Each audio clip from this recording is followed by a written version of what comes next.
이 대중문화에 관련된 거는 아무래도 좀 사건 그리고 현재적인 진행, 문학 같은 경우에도 좀 오래된 책을 가지고도 평론을 할 수 있지만 특히 대중문화는 뭐 한참 지나간 걸 가지고 얘기하는 건 별로 지금 화제가 안 되고 관심도 없고 하니까 그런 것 같아요. 그래서 글을 쓰는 것도 대중문화에 대한 거는 그런 면에서 쉽지 않은 것 같아요.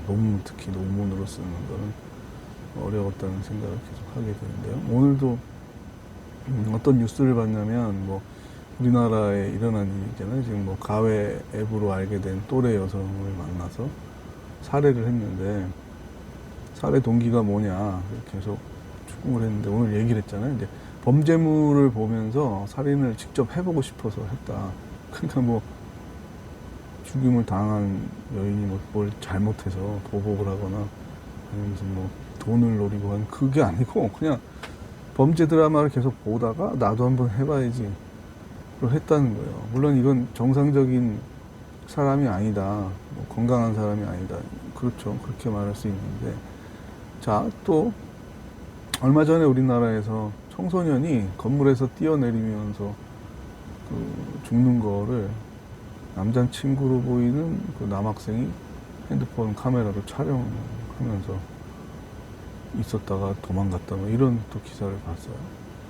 그리고 또 얼마 전에 아주 최근에 중국에서 이 독주를 여러 병 마시는 거를 방송을 하고 다음날 사망한 청년의 뉴스가 나왔습니다. 그러니까 조회수를 늘리고 싶어 하고 유명해지고 싶고 또 돈도 벌고 싶은 욕구가 있기 때문에 이 유튜브 시대에 선정주의는 더욱더 우리 가까이에 있는 것이죠.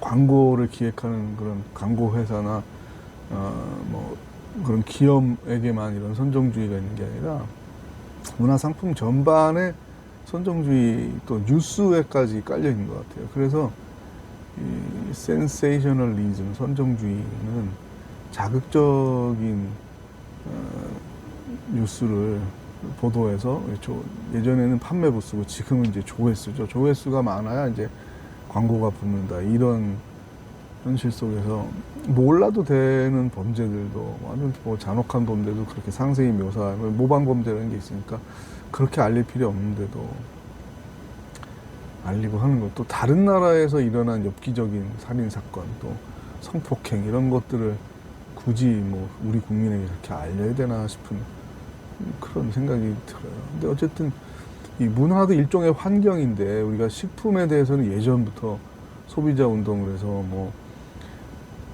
우유에 뭐 나쁜 물질이 들어갔다, 뭐 소시지에 나쁜 물질이 들어갔다, 뭐 여기 뭘 만드는데 여기 유해 물질이 들어갔다 그러면 그건 소비자 운동으로 소비자 보호원에 고발하고 언론에 나오고 예민하게 우리 몸에 들어가는 거에 대해서 그래 왔죠 지금까지. 또 지금은 이제 환경이나 기후 뭐 안 좋으니까 지금 후쿠시마 원전수도 지금 그거잖아요. 우리에게 이율배반의 모습이 있는 건데 자 문화는 보세요. 뭐 잔인한 폭력 장면을 담은 영화, 뭐 음란한 영화, 혹은 뭐 성폭행을 다룬 영화도 그거 본다고 건강한 뭐 성인들이 그걸 모방하냐 아무 문제가 안 된다. 그렇게 해서 이제 통과시키는 거잖아요. 그럼 똑같아요. 지금 후쿠시마에 방류해도 된다는 사람들의 논리는 뭐죠? 그거 희석이 돼서 우리나라 바다에까지 오게 되면 그거 뭐 여러 잔 벌컥벌컥 마셔도 금방 암에 걸리고 그런 거 아니야. 그런 거죠. 여러분 미세먼지 한 번 맡으면 바로 숨 못 쉬고 죽거나 뭐 폐암에 걸리고 기관지 암에 걸리고 뭐 그래요? 그거 아니잖아요. 근데도 마스크 쓰고 신경 쓰잖아요. 이렇게 우리 몸에 관한 것은 자기를 보호하려고 그러고 예민한데 이 문화 환경도 우리에게 큰 영향을 주는 건데 관대한 거죠. 자, 19세가 넘으면 사람 죽이는 장면을 자꾸만 자주 봐도 정서에 괜찮을까요? 19세가 넘었기 때문에. 자, 변태적인 성행위 장면, 강간하는 장면, 뭐 아동을 학대해서 때리고 강간하는 장면. 이런 걸 19세 이상이면 계속 보는데도 정서에 문제가 안 생긴다고요? 주체적 소비 운동을 해야죠. 또 미디어 비판 수용을 할 수 있도록 우리 가정, 교회, 또 학교에서 미디어 교육을 해야 됩니다. 안 좋은 환경에 대해서 예민하잖아요. 식품이나 기후는 예민한데 왜 문화 환경은 점점 안 좋아지고 점점 자극적이고 막 머리를 강목으로 때리는 건 이제 아무것도 아니고 칼로 찌르고 더 묘사하기도 그래요. 자, 근데 우리가 이제 이게 문제죠. 자, 재밌게 하려고 그러니까 어쩔 수가 없어요.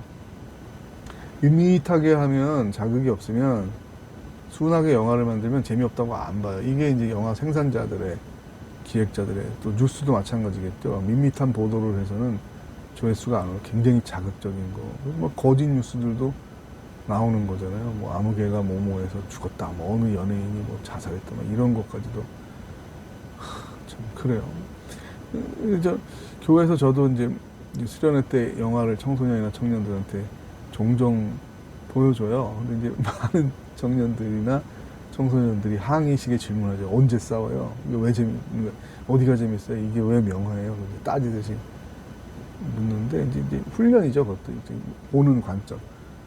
음식도 그렇잖아요. 계속 맵고 짠 거를 먹으면 사실 이게 객관적으로도 짜고 매운데도 싱겁다라고 느끼는 것처럼 좀 그런 부분이 있는 거죠. 자, 키에슬롭스키라는 폴란드의 명 감독이죠. 세계적인 명 감독. 10계명 연작 시리즈를 했는데 제가 놀란 것은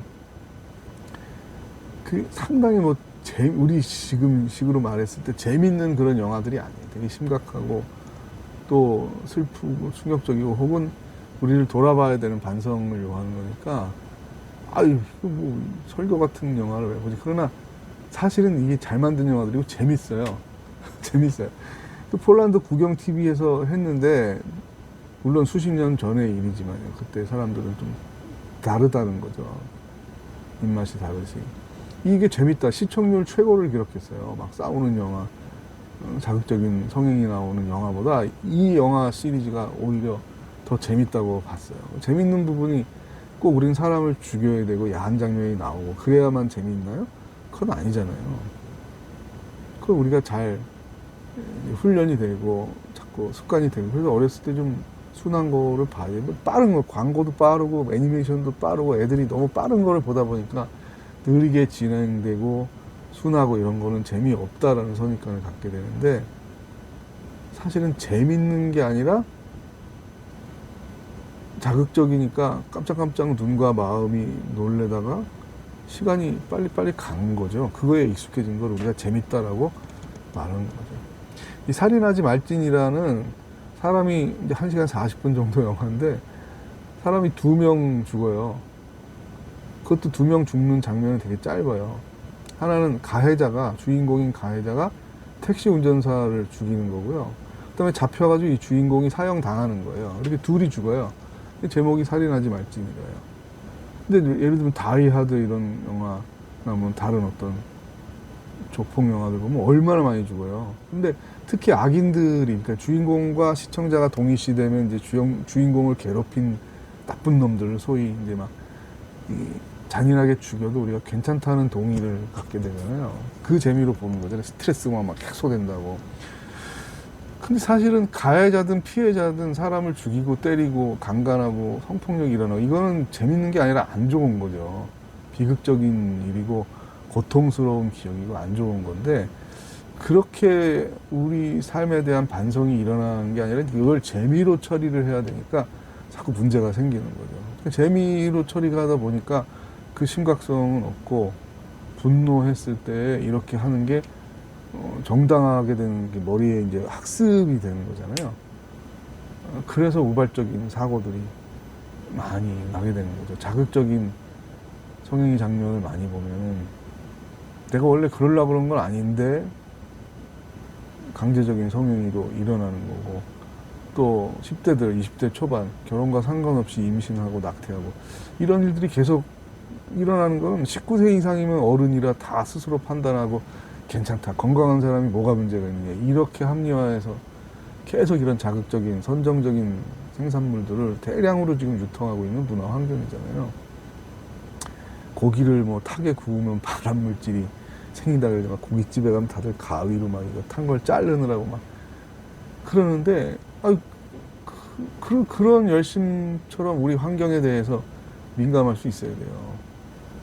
오죽하면 막 자살 사이트, 쉽게 죽는 방법, 이런 것들이 나오겠어요. 심각한 거죠, 이 문화 환경이라는 게. 우리 문화 환경도 식품 기후만큼 우리 생명과 관계가 직결돼 있고 소중하다. 그리고 우리 자신, 내가 어른이라도, 내가 60세라도 인간은요, 동물은 성욕이 이 호르몬에 따라서 지나가면 성욕이 없어지잖아요. 그것 때문에 범죄를 하지는 않잖아요, 동물이. 발전기를 지나서 무슨 성폭력을 행하고. 근데 우리 사람은 희한하잖아요. 70세에 존경받는 사람도 성폭력 사건으로 그 모든 쌓아온 업적이 한 번에 허물어지잖아요. 이건 굉장히 우리가 약하다는 거예요. 강한 게 아니라. 생물학적인 성욕이 없는데도 성욕이 막 만들어지고 과장되고 막 그거를 변태적으로 폭발시켜서 70세 노인이 유치원 지나가는 애를 강제로 어떻게 하려고 그러고, 이게 오히려 생물학적으로는 설명이 안 되는 엽기적인 행동이잖아요. 그렇게 악마될 수 있다는 거예요. 자기를 보호해야 돼요. 어른은 다 무조건 내가 다 걸러서 건강하게 한다. 그게 아니에요. 중독되면 다 위험한 거예요. 사람 죽이는 게임, 이게 분명히 허상이죠. 실상이 아닌 사람 죽이는 재미로 하는 게임인데, 그것도 중독이 되면 미국의 총기 사고 난 그 가해자들의 대부분이 다 하루에 몇 시간씩 총 쏘는 오락을 했다라는 건 이미 통계로 다 나와 있는 거예요. 영향을 줘요. 영향을 안 주면 교육을 할 필요가 없는 거죠. 사람이 나쁜 영향이든 좋은 영향이든 하나도 안 받는다면 모든 학교가 문을 닫아야죠. 가정교육, 종교교육 다 필요한 거죠. 사람은 연약합니다. 그래서 교육을 받는 거고, 반복해서, 그것도 비슷한 말을 계속 반복해서 하잖아요. 왜? 한 번만 하면 다 되나요? 못 알아들어요. 못 알아듣고, 알아들어도 악해서 안 하고, 이기적이라 안 하고, 그렇잖아요. 우리 자신을 알아야 돼요. 인간이 연약해요. 그래서 보호하는 거예요. 청소년만 보호하는 게 아니라, 저는 이런 생각이 들어요. 성인들도 보호해야 돼요. 성인들 중에 약한 사람이 많아지고 있고, 그 성인은 굉장히 위험한 거예요. 가해자가 될 수 있고, 피해자가 될 수 있고, 인생을 망칠 수 있는. 그런 눈으로 한번 다시 우리가 대중문화의 선정성을 보고 경계해야 되겠다는 생각을 하게 됐습니다.